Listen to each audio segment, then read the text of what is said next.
সুপ্রিয় দর্শক শ্রোতা, আসসালামু আলাইকুম রহমতুল্লাহ। আপনারা সবাই কেমন আছেন? আশা করি আল্লাহর রহমতে ভালোই আছেন। তো আলহামদুলিল্লাহ, আমিও আপনাদের দোয়ায় আল্লাহর রহমতে ভালোই আছি। আমি প্রতিবারই বিভিন্ন ভিডিওতে আপনাদের কাছে বিভিন্ন প্রশ্ন রাখি এবং এই প্রশ্নগুলোর উত্তর যদি আপনারা দিতে পারেন তাহলে অবশ্যই আপনাদেরকে পুরস্কৃত করা হবে।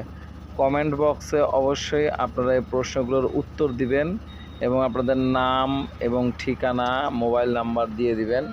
অবশ্যই আপনাদের সঙ্গে যোগাযোগ করে আল ইসলাম গ্রুপ অফ ইন্ডাস্ট্রিজের পক্ষ থেকে আপনাদেরকে পুরস্কৃত করা হবে। সুতরাং আপনারা অবশ্যই এই বিষয়ে দেখবেন। আর আজকের প্রশ্ন হচ্ছে, এই সেতুটির নাম কি এবং এই সেতুটি কোথায় অবস্থিত? এই সেতুটির নাম কি এবং সেতুটি কোথায় অবস্থিত, এটা যদি আপনারা বলতে পারেন আল ইসলাম গ্রুপের পক্ষ থেকে আপনাকে পুরস্কৃত করা হবে। আসসালামু আলাইকুম।